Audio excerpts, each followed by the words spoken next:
What's good? What's good? It's the one and only, but what do I know? Boxing coming back at y'all with another one, man. So we got Errol Spence in the news, man.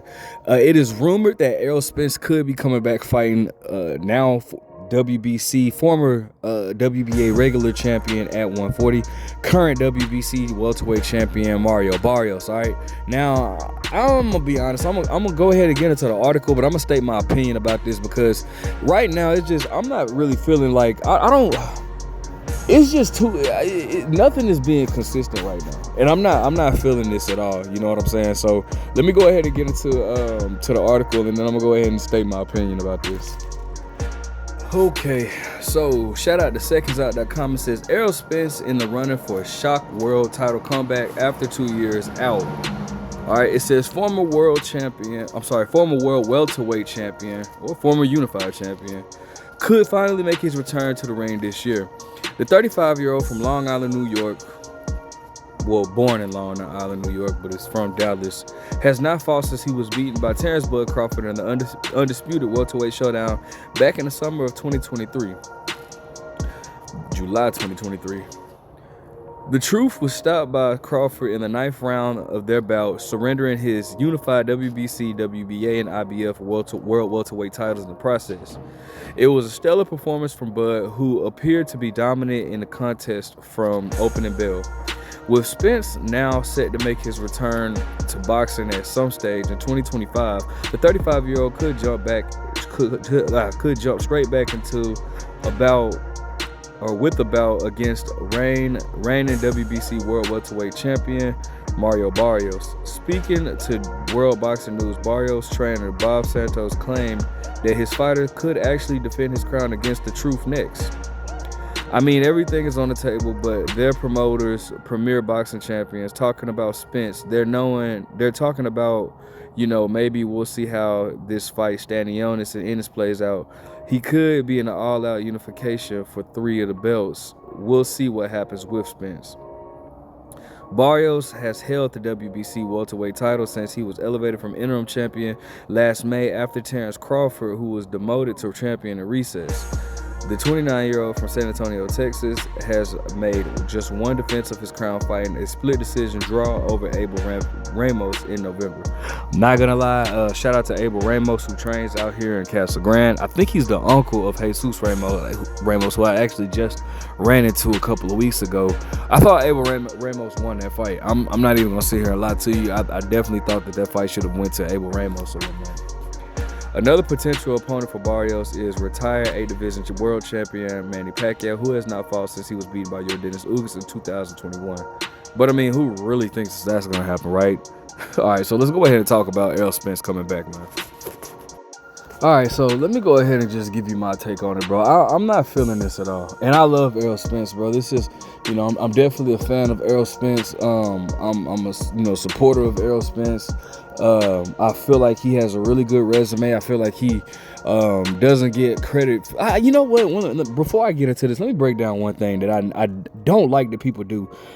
People try to take away Errol Spence a victory from Kell Brook, right? People like to say, "Oh, well, he fought Kell Brook coming off a loss to Gennady Golovkin." Let me clear something up real quick before I get into this article. That just shuts all this shit down because people just are really dumb and they don't understand circumstances. All right, yes, he fought Kell Brook coming off of a loss to Triple G, right? Here's the thing, though. If a lot of you guys don't know your boxing and don't understand, don't even know your history, the IBF, the sanctioned organization the belt that was held by Kell Brook, the IBF ordered Kell Brook to fight Errol Spence, bro. Instead of fighting Errol Spence, Kell Brook took the bait of fighting Triple G, in which Eddie Hearn set up or whatnot. He took the bait and he fought Triple G or whatnot, and got beat by Triple G. And the IBF pretty much they stated, well, bro, you still got to fight your mandatory, bro. Errol Spence has been he's been your mandatory. You chose to fight Triple G in a voluntary defense at a higher weight. So it didn't affect you, losing out on your belt, but your title. But You chose to fight him. You got your eye beat in. You still got to fight Errol Spence. So a lot of people criticize Errol Spence for that, which is ridiculous. Instead of criticizing Errol Spence for that, why don't you criticize Kell Brook? Because what is Errol Spence supposed to do? He's put himself in position to fight for the IBF title, and because Kell Brook moves up and gets battered by Triple G, what is Errol Spence supposed to say? Oh, you know what? I no longer, even though I've never been a champion at this particular time, I've never been a champion. I am no longer going to fight for the IBF because Kell Brook just got beat by Triple G. No, Kell Brook still had the title. Errol Spence still had a job to do. He flew out there, he took care of that job, and he brought the belt back home. He gets full credit for that. I don't understand, like, people try to hold that over Errol Spence. No, go criticize Kell Brook if you want to criticize somebody, but Errol Spence gets full credit in my book for that. All right, now back to this. All right, now listen, boxing is very inconsistent because, for one, I'm gonna keep it 100. Why in the world, or how in the world, does Errol Spence get a title shot after, for one, first and foremost, coming off of a loss? I'm not a fan of fighters getting a title shot after coming off of a loss. Okay, I'm not a fan of that. Adrian Broner did that. He when he lost to Sean Porter, granted he moved up. He fought Sean Porter at a catchweight, but it was technically middleweight. I mean, not middleweight. I'm sorry, welterweight. He fought Sean Porter. He lost, but then he came back to 140 and fought for a title. All right. So somebody else just did that more recently. They lost, but still fought for it. One of my favorite fighters of all time. Not of all time, but one of my favorite fighters of today, Gary Antoine Russell. You know, I'm just not really a fan of fighters coming off of a loss fighting for a title. Well, not albeit though. I mean, you know, call me biased or whatever. I was happy for Gary Antoine Russell. All right, it is what it is. Yeah, I know, but Errol Spence is not only coming off of a loss, he's coming off of a brutal loss. Okay, he's coming off of a stoppage of a fight that he was dominated in, right? He was dominated in the Terrence Crawford fight. And not only that, but the third thing is that fight is going on 3 years now. It'll be 3 years this year that fight has happened. No, 2 years. Sorry, 2 years. What was that fight? 2023? Yeah, it'll be 2 years. I'm sorry. It's going on 2 years since that fight has happened, bro. Right? So why in the world? How does he get it? And then furthermore, here's the thing about it, bro, right? This fight, it's no way this fight can take place at 140. Now I'm sitting here thinking about this, right?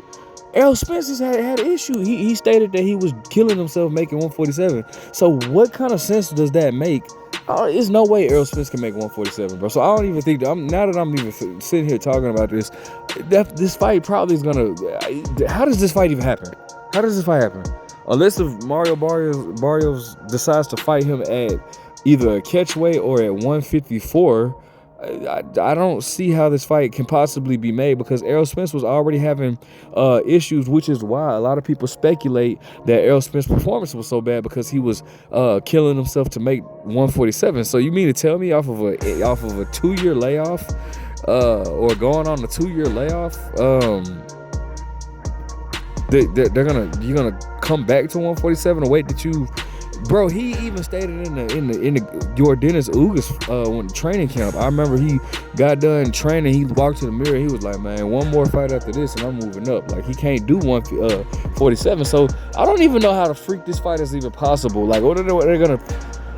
If he's fighting Marrio Barrios as a tune-up fight or a comeback fight at 154, I'm not mad at that.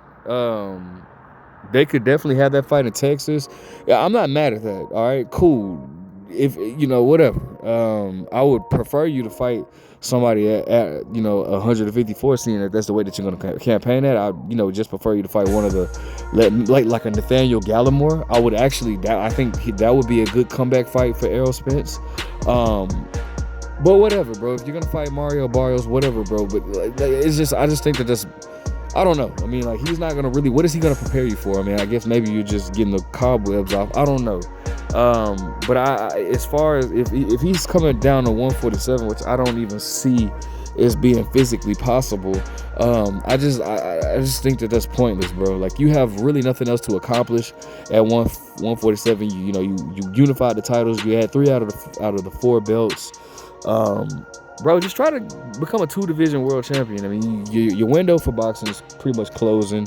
You stated that you only, like years ago, you stated that you only had like 3 more fights left in you. So, you know, I don't really just see any point of Errol Spence fighting, you know, Marrio Barrios. I just don't think that. I'm not really just hyped about this. I would like, you know, don't get it twisted. It's good to see Errol Spence come back, you know, right? But you know, against Marrio Barrios, what is that really going to tell me? You know, just fight a, you know, a natural 154 pounder, just less on the race. Let me know, guys. Well, let me know what you guys think. Like, comment, subscribe. But what do I know?